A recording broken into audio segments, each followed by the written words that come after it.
Assalamualaikum warahmatullahi wabarakatuh. Perkenalkan, kami dari kelompok 10 mata kuliah pedagogik yang beranggotakan saya sendiri Denti Rahmawati dengan NIM 2005403 dan rekan saya Alia Aprilia Koswara dengan NIM 2005588. Kami di sini akan mempresentasikan materi mengenai alat pendidikan. Langsung saja materi yang pertama akan dipaparkan oleh rekan saya. Kepada Teh Alia dipersilahkan. Baik, terima kasih kepada Teh Denti yang sudah mempersilahkan saya. Nah, pembahasan yang pertama adalah mengenai pengertian alat-alat pendidikan. Alat pendidikan adalah suatu tindakan atau situasi yang sengaja diadakan untuk tercapainya suatu tujuan pendidikan yang tertentu dan juga yang diinginkan. Selain daripada itu, alat pendidikan juga bisa diartikan segala perlengkapan yang dipakai dalam usaha pendidikan. Alat pendidikan adalah langkah-langkah yang diambil demi kelancaran proses pelaksanaan pendidikan.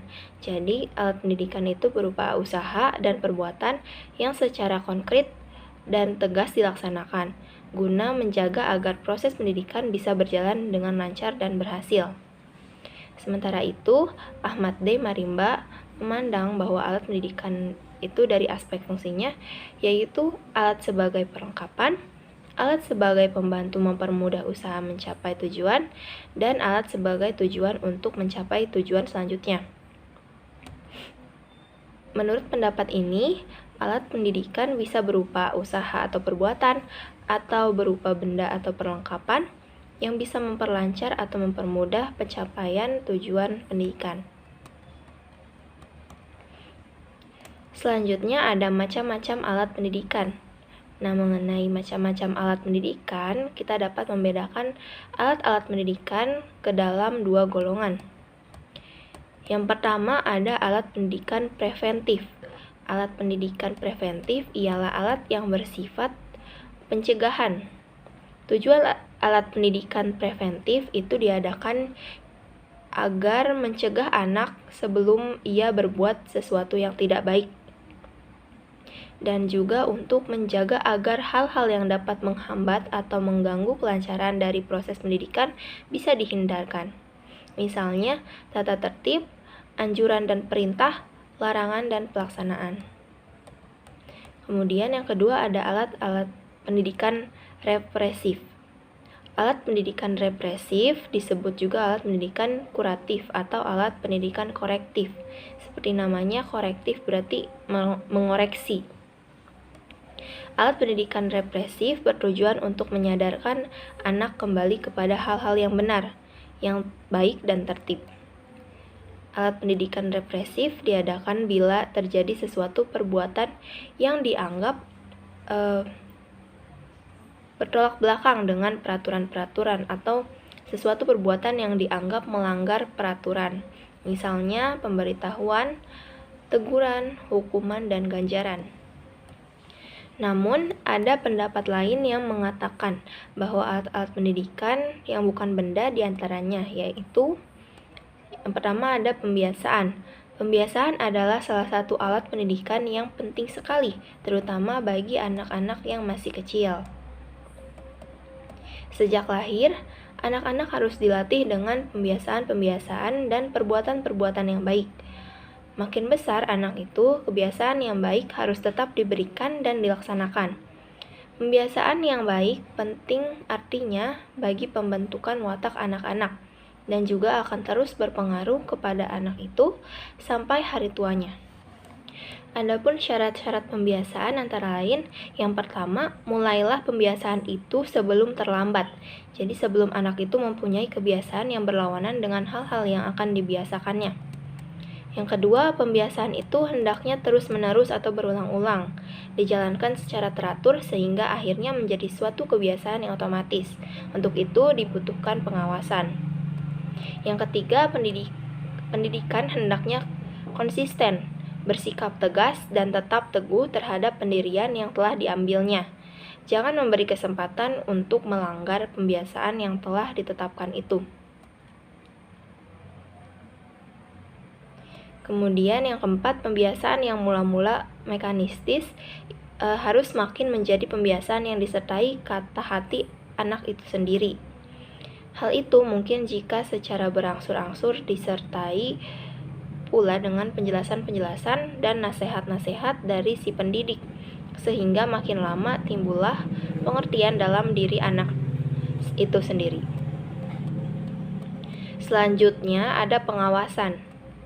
Pembiasaan yang baik membutuhkan pengawasan. Aturan-aturan dan larangan-larangan dapat berjalan dan ditaati dengan baik jika disertai dengan pengawasan yang terus-menerus. Pengawasan itu penting sekali dalam mendidik anak-anak. Tanpa pengawasan berarti membiarkan anak tersebut berbuat sekendaknya. Akan tetapi dalam hal ini harus ada perbandingan antara pengawasan dan kebebasan. Tujuan pendidikan di sini adalah membentuk anak supaya akhirnya dapat berdiri sendiri dan bertanggung jawab sendiri atas perbuatannya, mendidik ke arah kebebasan. Makin besar anak itu, makin dikurangi pengawasannya, dan sebaliknya makin diperbesar kebebasan yang diberikan kepadanya. Selanjutnya ada perintah. Perintah bukan hanya apa yang keluar dari mulut seseorang dan yang harus dikerjakan oleh orang lain, melainkan dalam hal ini termasuk pula peraturan-peraturan umum yang harus ditaati oleh anak-anak. Tiap-tiap perintah dan peraturan dalam pendidikan mengandung norma-norma kesusilaan, jadi bersifat memberi arah atau mengandung tujuan ke arah perbuatan susila.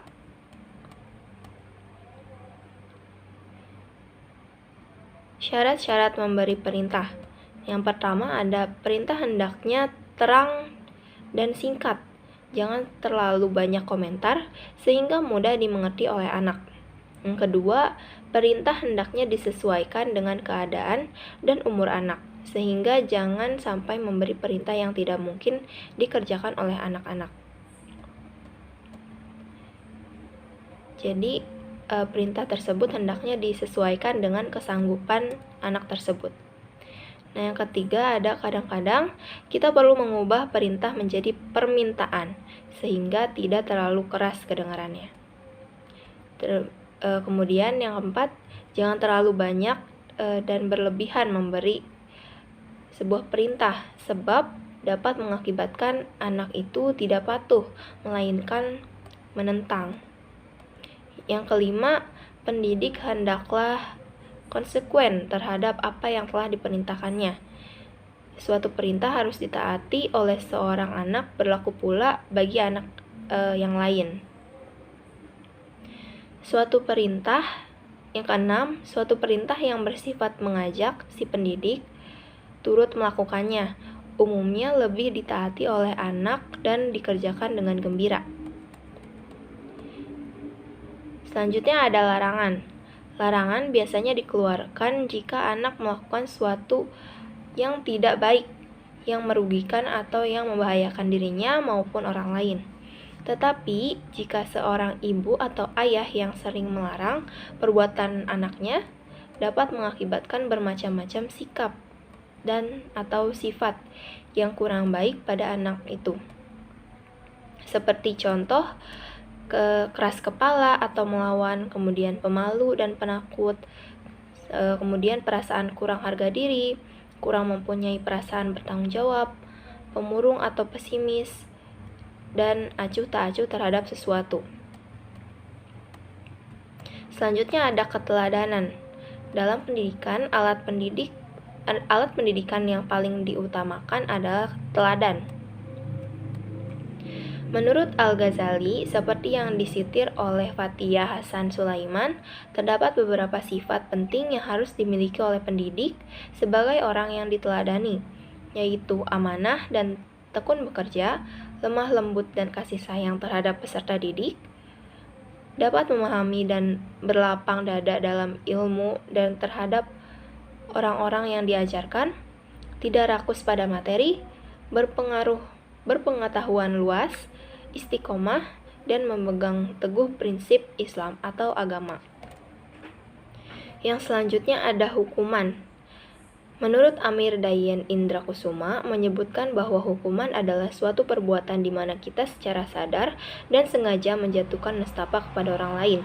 Yang baik dari segi kejasmanian maupun kerohanian, orang itu mempunyai kelemahan dibandingkan kita. Dan oleh karena itu, kita mempunyai tanggung jawab untuk membimbingnya dan melindunginya. Adapun tujuan memberi hukuman kepada anak didik adalah yang pertama, hukuman diberikan karena ada pelanggaran, dan yang kedua, hukuman diberikan dengan tujuan agar tidak terjadi pelanggaran.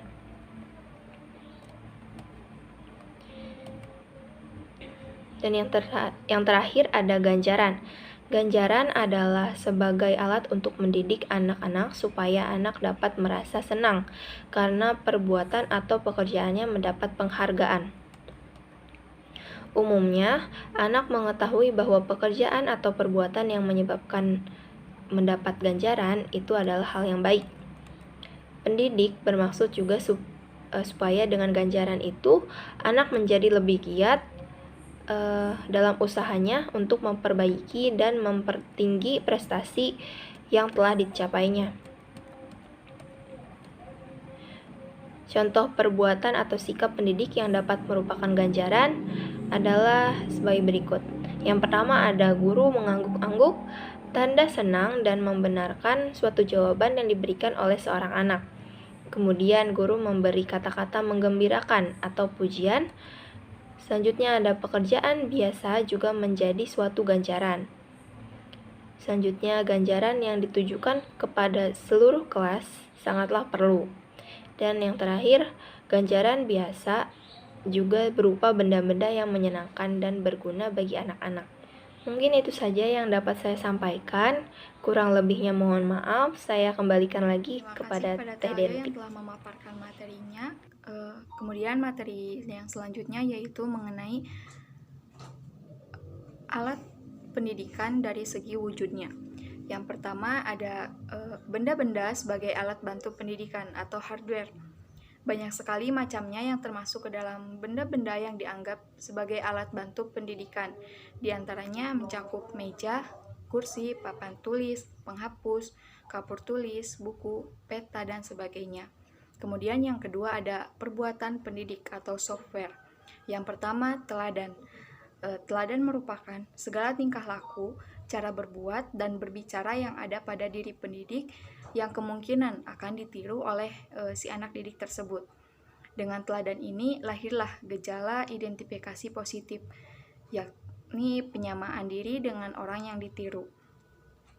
Identifikasi positif itu penting sekali dalam pembentukan kepribadian. Karena itulah teladan merupakan alat pendidikan yang utama, sebab terikat erat dengan pergaulan dan berlangsung secara wajar. Hal yang perlu diperhatikan oleh pendidik dalam hal ini adalah kejelasan tentang tingkah laku mana yang harus ditiru ataupun sebaliknya. Kemudian yang kedua ada anjuran, suruhan, dan perintah. Perintah adalah tindakan pendidik yang menyuruh anak melakukan sesuatu yang diharapkan untuk mencapai tujuan tertentu. Jika pada teladan anak dapat melihat, di dalam anjuran, suruhan, atau perintah, anak mendengar apa yang harus dilakukan. Kemudian yang ketiga ada larangan.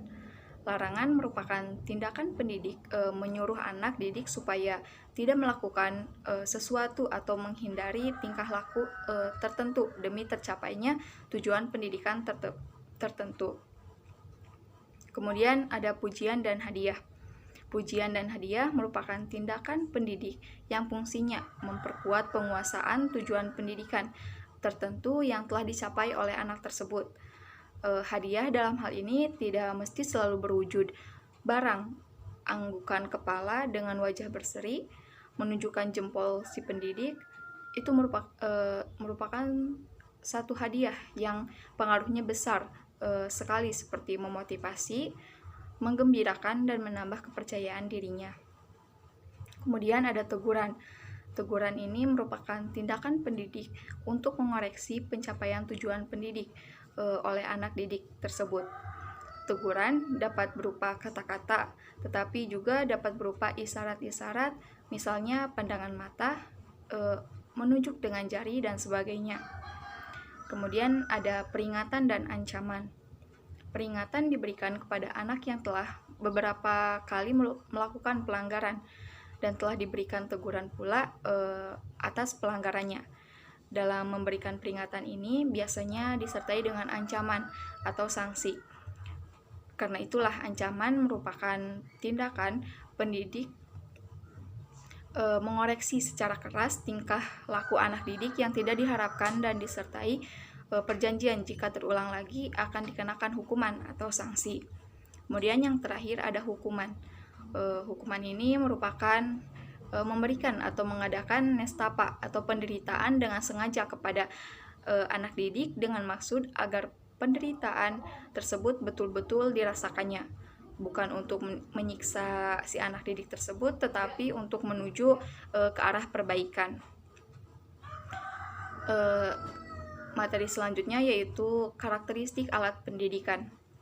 Karakteristik alat pendidikan merupakan salah satu bagian penting untuk dipahami oleh pendidik dalam melaksanakan proses pendidikan. Muharram A mengatakan bahwa alat pendidikan dapat diartikan sebagai kondisi ideal alat pendidikan, baik yang berkaitan dengan alat pendidikan bentuk non-material maupun material yang digunakan dalam kegiatan pendidikan. Kemudian ada beberapa karakteristik. Yang pertama itu ada karakteristik alat pendidikan non-material. Muharram A menyatakan bahwa ada beberapa karakteristik perbuatan atau tindakan sebagai alat pendidikan non-material. Di antaranya, perbuatan atau tindakan pendidik hendaknya dilakukan awal-awal dalam proses pendidikan dengan memikirkan terlebih dahulu tentang bagaimana cara melakukan sesuatu, karena manusia mempunyai sifat konservatif yang cenderung untuk mempertahankan atau tidak merubah kebiasaan. Yang kedua yaitu karakteristik alat pendidikan material.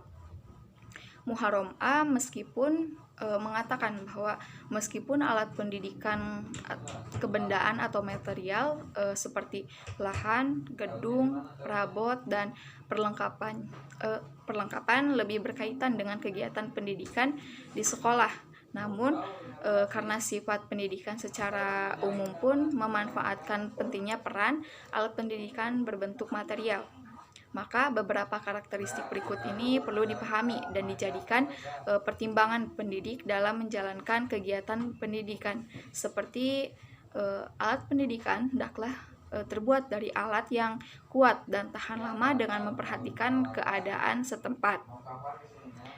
Pembuatan alat pendidikan mudah dan dapat dikerjakan secara massal. Biaya alat pendidikan relatif murah.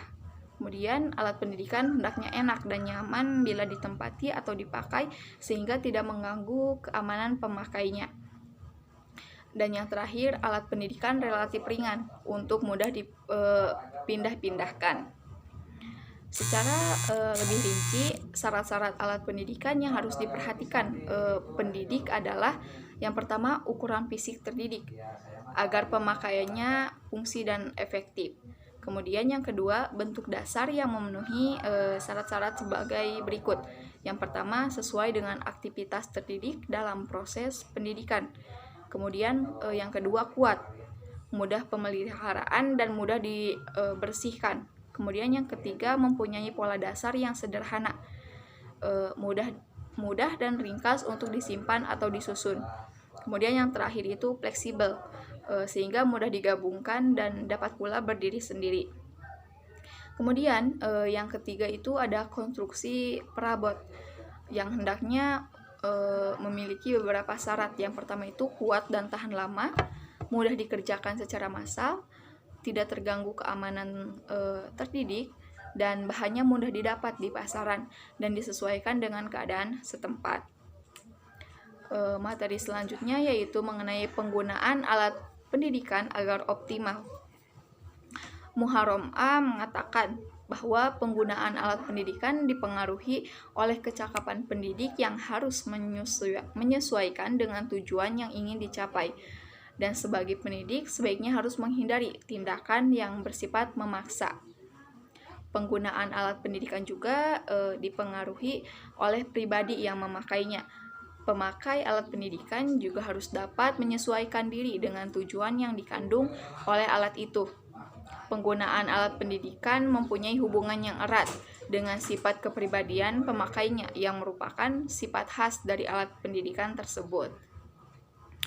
Di dalam memilih alat-alat pendidikan yang akan digunakan pendidik perlu mengetahui dan mengingat hal-hal berikut ini. Yang pertama itu tujuan apakah yang akan dicapai dengan alat itu. Kemudian siapakah yang akan menggunakan alat itu? Alat-alat manakah yang tersedia dan dapat digunakan? Terhadap siapakah alat itu digunakan? Selain itu, pendidik juga perlu memperhatikan apakah di dalam penggunaan alat pendidikan itu akan menimbulkan pengaruh dalam lapangan lain yang tidak menjadi tujuan utama dari penggunaan alat itu, dan apakah alat yang digunakan itu sudah mencapai tujuannya atau belum, atau mungkin masih perlu dibantu dengan yang lain. Selain itu, perlu diperhatikan juga bagaimana reaksi anak-anak terhadap penggunaan alat pendidikan itu. Jangan sampai reaksi anak didik hanya sekedar reaksi rangsangan belaka, tetapi dengan penggunaan alat itu diharapkan anak didik akan mengalami perubahan yang sesuai dengan tujuan yang diharapkan, atau perubahan yang tidak hanya bersifat mekanistis, tetapi benar-benar merupakan pencerminan dan pribadi anak didik. Dalam masalah terhadap siapakah alat itu digunakan, perlu diingat bagaimana kondisi anak yang menerimanya, apakah anak didik itu berkelainan dan bagaimana kelainannya, berapakah umur anak didik itu, bagaimana watak atau kebiasaannya dan situasi di saat itu, dan yang lainnya. Mungkin materi yang dapat disampaikan cukup sekian. Kurang dan lebihnya kami mohon maaf. Wassalamualaikum warahmatullahi wabarakatuh.